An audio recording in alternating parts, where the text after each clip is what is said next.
Mesdames, Messieurs, bonjour. Sabah al-khair. Après avoir expliqué l'énergie dont a besoin la cellule pour fonctionner, nous allons nous pencher maintenant sur le métabolisme proprement dit. Alors, au cours de cette deuxième séance, nous allons essayer de définir le métabolisme un petit peu plus profondément et nous allons démarrer le catabolisme des glucides. Alors, sur cette diapositive, que voyez-vous? Eh bien, cette diapositive résume le métabolisme.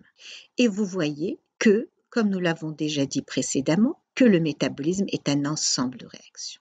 Mais ces réactions ne sont pas isolées. Toutes ces réactions sont liées les unes aux autres. L'ensemble des processus qui constituent le métabolisme forment donc un réseau très complexe de réactions enzymatiques organisées en voie métabolique. Il existe plus d'1 millier de réactions chimiques dans un organisme. Le métabolisme est un ensemble cohérent contenant de nombreux motifs communs. Qu'appelle-t-on motifs communs? Regardez, ici nous voyons un squelette. Donc, ici vous avez le métabolisme et au centre de ces voies métaboliques, il y a un squelette sur lequel nous allons travailler.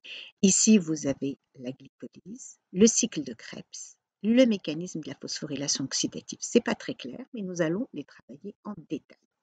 Le nombre de types de réactions est relativement petit. Ça veut dire quoi? Ça veut dire qu'on aura beaucoup de réactions de phosphorylation, des réactions de carboxylation, des réactions de décarboxylation, des réactions d'oxydoréduction, des réactions d'isomérisation. Et donc, le nombre, en réalité, n'est pas très grand. Un certain nombre de molécules jouent un rôle central dans toutes les formes de vie, par exemple le pyruvate, par exemple l'acétylcoenzymate, que nous allons voir en détail. Alors, que retenir de ce métabolisme? Ce que je vous demande de retenir, puisque nous avons dit que le métabolisme, c'est un ensemble de réactions, et que dans ces réactions, il y a des réactifs et des produits. Donc, pour chaque métabolisme que nous allons étudier, il va falloir retenir c'est quoi les réactifs, c'est quoi les produits de la réaction. Par exemple, la glycolyse, la gluconéogenèse, le cycle de Krebs, le métabolisme des acides aminés, le métabolisme des lipides, sur lesquels nous allons nous pencher. Donc, il faut connaître c'est quoi les formules des réactifs et des produits pour chaque type que nous allons étudier. De plus, il faut connaître les localisations. Nous avons vu que le catabolisme se déroule dans des organes bien particuliers et l'anabolisme se déroule dans des organes bien particuliers. De plus, à l'intérieur de ces organes, ces organes sont constitués de cellules et dans ces cellules, il y a des compartiments cellules. Et chaque réaction va se dérouler dans un compartiment bien particulier, donc il faut connaître la localisation cellulaire de chaque réaction. Les types de réactions, il faut les connaître. Est-ce que c'est des réactions d'oxydoréduction, de décarboxylation, d'isomérisation, de phosphorylation, etc.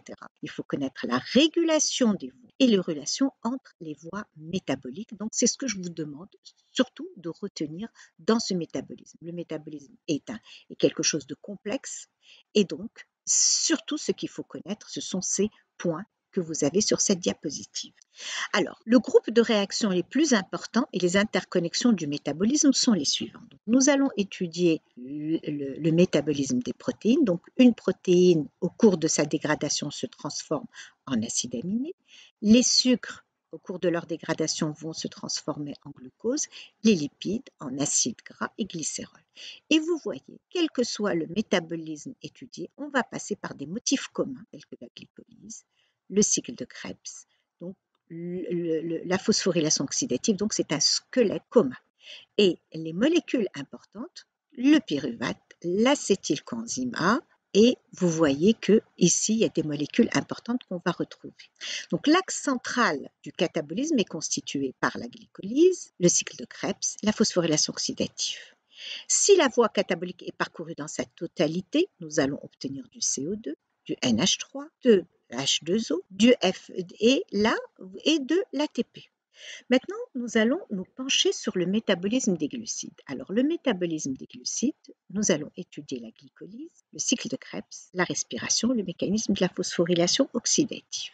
Alors, c'est quoi la glycolyse? Comment on peut la définir? Alors, la glycolyse, son nom est tiré glu pour sucre, lyse pour dissoudre. Donc, c'est le catabolisme des glucides. Elle se déroule dans le cytoplasme, voici la localisation, et elle nécessite du glucose et a pour but de produire du pyruvate. Le pyruvate peut soit entrer dans le cycle de Krebs, qui se déroule dans la mitochondrie, ou le cytoplasme des bactéries en aérobiose, soit être métabolisé par fermentation pour produire du lactate ou de l'éthanol. La voie de la glycolyse correspond à une série de 10 réactions catalysées par des enzymes qui dégradent une molécule de glucose composée de 6 atomes de carbone en 2 molécules de pyruvate à 3 atomes de carbone. Au cours de cette glycolyse, il y aura production de molécules riches en énergie comme le NADH et l'ATP. Donc la glycolyse a lieu dans le cytoplasme. Toutes les étapes sont réversibles. Donc nous avons 10 étapes. Toutes les étapes sont réversibles sauf 3. 3 étapes seront irréversibles sur lesquelles se feront les régulations. Donc ça, c'est la formule de glucose. Et en solution, le glucose est plutôt sous forme cyclique. Et le glucose qui sera utilisé, c'est le D-glucose. Alors, la circulation sanguine apporte le glucose aux organes nécessitant de l'énergie. Le transport à l'intérieur des cellules est assuré par des protéines transporteuses. Et ces protéines transporteuses, il y en a plusieurs, mais à titre d'exemple, GLU1, on va le trouver dans les globules rouges, GLU2 dans le foie et le pancréas, GLU3 dans le cerveau, GLU4, le muscle et les graisses. Ce système de transport ne nécessite pas de l'énergie, c'est un système de transport facilitatif travaillant dans le sens du gradient. Les cellules utilisent le glucose et la glycémie est d'environ 5 millimolaires et la concentration intracellulaire est plus faible. Donc le glucose entre facilement à l'intérieur des cellules.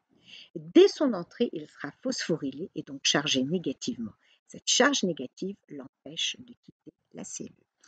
Ici, nous avons sur cette planche, nous avons un schéma général de la glycolyse. Vous voyez qu'on va partir d'une molécule de glucose à 6 atomes de carbone et au bout de 10 réactions, nous allons arriver à une molécule de pyruvate à 3 atomes de carbone.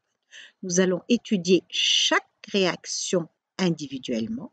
Et donc, ici, nous avons, comme tout à l'heure, sur la planche, nous n'avons que les noms. Ici, nous avons les différentes formules. Et ici, nous avons la variation d'énergie libre dans les conditions standards pour chaque réaction. Et ici, la variation de l'énergie dans les conditions réelles. Alors, maintenant, nous allons travailler étape par étape. Donc, nous avons dit que la glycolyse est une voie de dégradation du glucose en pyruvate. Le glucose, il a plusieurs origines. L'hydrolyse des osides alimentaires, le glucogène hépatique et l'intervention et l'interconversion d'autres oses. Caractérisation de la glycolyse, c'est la voie anaérobique et elle est cytosolique. Il y a 10 réactions divisées en 2 phases, une phase préparatoire et une phase de restitution d'énergie. Elle produit 2 ATP et 2 NADH. Toutes les étapes sont réversibles sauf 3. Alors, on a vu tout à l'heure que tous les intermédiaires de la glycolyse sont phosphorylés. Donc, on part du glucose en glucose 6-phosphate, puis ce glucose 6-phosphate va subir une réaction d'isomérisation en fructose 6-phosphate, puis ce fructose 6-phosphate va subir une deuxième phosphorylation par l'ATP pour donner du fructose 1,6-biphosphate qui subit une scission et va donner la dihydroxyacétone phosphate et le glycéraldéhyde-3-phosphate qui subit une réaction de phosphorylation, d'oxydation phosphorylante et il va nous donner le 1,3-biphosphoglycérate qui va permettre la synthèse d'une molécule d'ATP et se transformer en 3-phosphoglycérate, puis une isomérisation, une mutation, le phosphate va muter, donc sous l'action d'une mutase, va donner le 2-phosphoglycérate, puis le phosphoénolpyruvate, puis le pyruvate. Donc vous constatez que tous les intermédiaires de la glycolyse sont phosphorylés, tous. Eh bien, cette phosphorylation, elle est importante parce qu'elle affecte une charge négative, ce qui empêche la molécule de quitter la cellule. Première fonction de la phosphorylation. Deuxième fonction, c'est un signal de reconnaissance pour les enzymes qui catalysent les réactions. Et le troisième, c'est que le groupement phosphate va intervenir dans la conservation de l'énergie qui contribuera à la formation des ATP. Donc nous allons maintenant nous pencher sur la phase préparatoire. Donc nous avons dit que la première étape, c'est la transformation du glucose en glucose 6-phosphate, d'accord?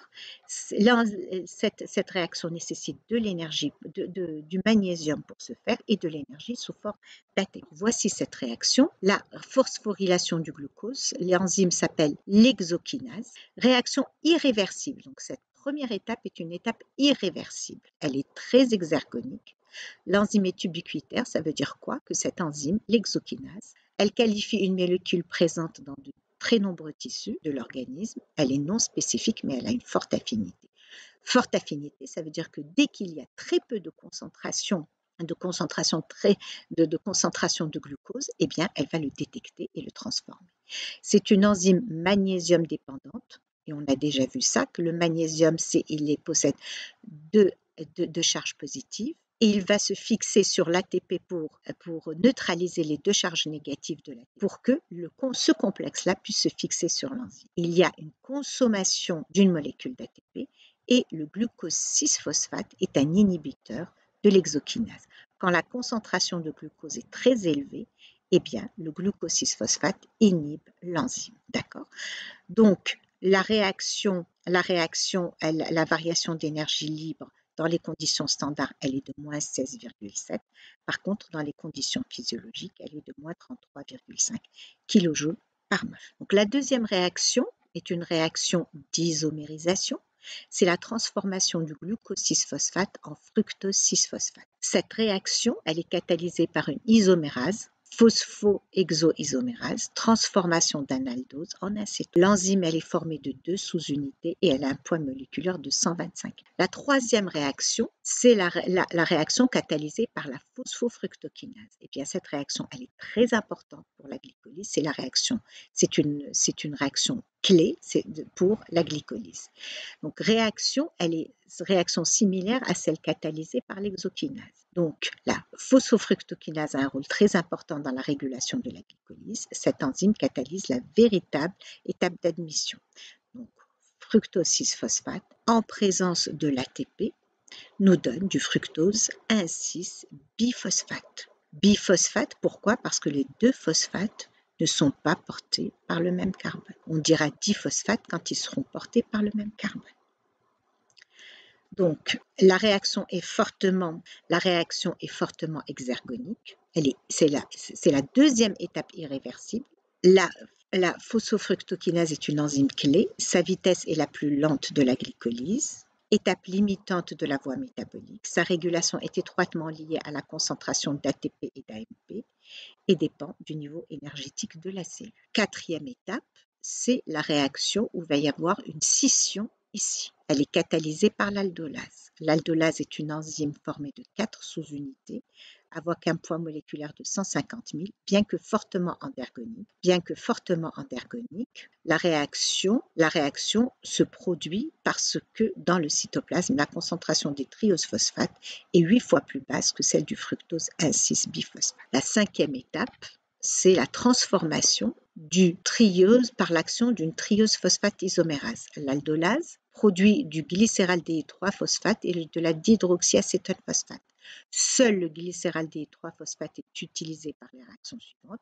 Il faut donc transformer la dihydroxyacétone en glycéraldéhyde-3-phosphate. C'est une réaction d'isomérisation. Alors, le bilan de la phase préparatoire, consommation de 2 ATP. Nous avons consommé ce 2 ATP lorsqu'on a transformé le glucose en glucose 6-phosphate et le fructose 6-phosphate en fructose 1,6-biphosphate. La formation de 2 glycéraldéhydes 3-phosphate plus 2 ATP. La phase préparatoire a un coût énergétique de 2 ATP. Merci de votre attention.